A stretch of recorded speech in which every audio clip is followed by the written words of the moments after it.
आप देख रहे हैं सत्यहिंदी.com। हमें खुशी इस बात की है कि आप हमारे सभी प्रोग्राम्स को पसंद कर रहे हैं और आपसे हमारा रिश्ता मजबूत हुआ है। और इस रिश्ते को और मजबूत करने के लिए डिस्क्रिप्शन में दिए गए लिंक पर क्लिक करिए, जिससे हमारा रिश्ता और मजबूत होगा। आइए अब एक नजर डाल लेते हैं अब तक की सुर्खियों पर। जम्मू कश्मीर में पीडीपी प्रमुख महबूबा मुफ्ती की रिहाई के बाद राजनीतिक सरगर्मी शुरू हो गई है। गुरुवार को श्रीनगर में पूर्व मुख्यमंत्री और नेशनल कॉन्फ्रेंस के अध्यक्ष फारूक अब्दुल्ला के आह्वान पर एक सर्वदलीय बैठक हो रही है, जिसमें जम्मू कश्मीर की स्थिति पर चर्चा की जाएगी। बुधवार को नेशनल कॉन्फ्रेंस के नेता फारूक अब्दुल्ला और उमर अब्दुल्ला महबूबा के घर गए थे और उन्हें इस बैठक के लिए आमंत्रित किया था। अखबार टाइम्स ऑफ इंडिया के अनुसार भारतीय नौसेना के पूर्व प्रमुख एडमिरल रामदास समेत भारत के करीब 120 सेवानिवृत्त सैन्य अधिकारियों ने राष्ट्रपति रामनाथ कोविंद को एक खत लिखकर भारतीय सेना के मुस्लिम रेजिमेंट के बारे में सोशल मीडिया पर फेक न्यूज फैलाने वालों के खिलाफ सख्त कार्रवाई की मांग की है। खत में कहा गया है कि सोशल मीडिया पर साल 2013 से ही एक झूठ फैला जा रहा है कि 1965 के भारत पाकिस्तान जंग में भारतीय सेना के मुस्लिम रेजिमेंट ने पाकिस्तान से लड़ने से मना कर दिया था, जबकि ऐसा कोई रेजिमेंट भारतीय सेना में कभी रहा ही नहीं है। कोरोना काल में मोदी सरकार द्वारा लॉन्च किए गए पीएम केयर्स फंड में केंद्र सरकार के 50 सरकारी विभागों के स्टाफ की सैलरी से भी पैसा गया है। इन विभागों ने मिलकर 157.23 करोड़ रुपए इस फंड में दिए। द इंडियन एक्सप्रेस को आरटीआई के जरिए ये जानकारी मिली है। इस राशि में से 146.72 करोड़ तो अकेले रेलवे ने दिए हैं, यानी 93% से ज्यादा, जबकि कोरोना और लॉकडाउन के दौरान सबसे ज्यादा नुकसान रेलवे को ही हुआ है। इसके बाद डिपार्टमेंट ऑफ स्पेस यानी अंतरिक्ष विभाग ने 5.18 करोड़ रुपए की राशि दी है। वहीं आरटीआई के तहत प्रधानमंत्री कार्यालय यानी पीएमओ, गृह मंत्रालय के अधीन काम करने वाले स्टाफ, डाक विभाग जैसे बड़े विभागों ने, जिनमें बड़ी संख्या में लोग काम करते हैं, उनके स्टाफ ने इसमें कितना पैसा दिया, इसका जवाब नहीं दिया गया। टीआरपी घोटाले मामले में रिपब्लिक टीवी की याचिका पर सुनवाई करने से इनकार करते हुए सुप्रीम कोर्ट ने गुरुवार को याचिकाकर्ता को बॉम्बे हाई कोर्ट जाने को कहा है। Justice DY Chandrachud, justice Indu Malhotra और जस्टिस इंदिरा बनर्जी की बेंच ने कहा कि वो इस याचिका पर सुनवाई नहीं करेंगे। इसके लिए टीवी चैनल को हाई कोर्ट जाना चाहिए।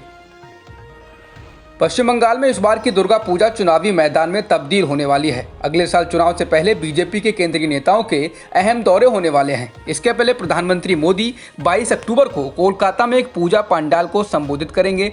पीएम का दुर्गा पूजा के दौरान वर्चुअल माध्यम से राज्य के लोगों को संबोधित करने की योजना है।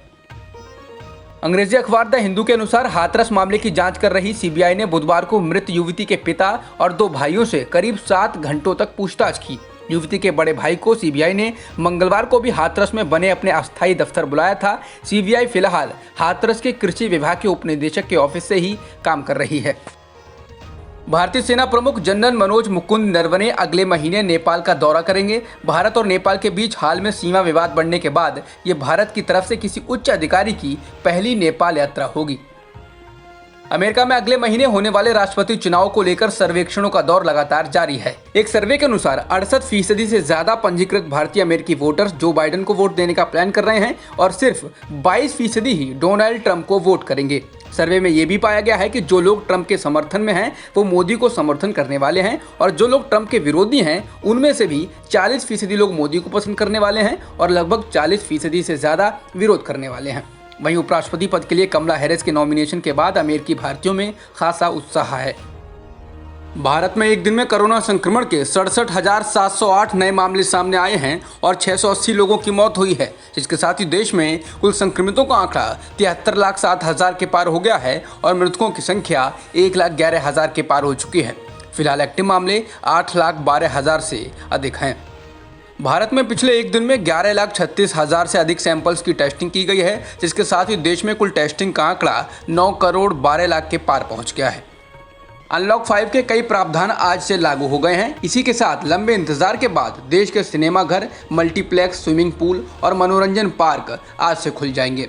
सिनेमाघरों और मल्टीप्लेक्स के लिए सूचना और प्रसारण मंत्रालय ने विस्तृत गाइडलाइंस जारी की हैं ताकि किसी भी स्थिति में कोरोना संक्रमण बढ़ने की स्थिति पैदा ना हो। जॉन्स हॉपकिंस यूनिवर्सिटी के अनुसार दुनिया में कोरोना संक्रमितों का आंकड़ा 3,84,00,000 के पार हो गया है और मृतकों की संख्या 10,91,000 के पार हो चुकी है। वहीं वर्ल्डोमीटर्स वेबसाइट के मुताबिक दुनिया में अब तक 2,91,00,000 लोग ठीक भी हो चुके हैं। अमेरिकी चुनाव प्रचार में उतर चुके ट्रंप ने कहा कि अमेरिका में उनके नेतृत्व में इस साल के अंत से पहले कोरोना की वैक्सीन बना ली जाएगी। ट्रंप ने कहा कि वो चीन के वायरस को आराम से हरा देंगे और महामारी को समाप्त करेंगे, जिससे अर्थव्यवस्था को एक बार फिर से ऊंचाइयों पर ले जाया जा सके। जॉन्स हॉपकिंस यूनिवर्सिटी के अनुसार अमेरिका में संक्रमितों की संख्या 79,16,000 के पार हो गई है और मृतकों की संख्या 2,16,000 से ज्यादा हो चुकी है। इसके अलावा ब्राजील में कुल संक्रमितों का आंकड़ा 51,40,000 के पार हो गया है और मृतकों की संख्या 1,51,000 के करीब है। अब तक की खबरों में इतना ही। बाकी खबरों के लिए बने रहिए सत्यमेव.com के साथ।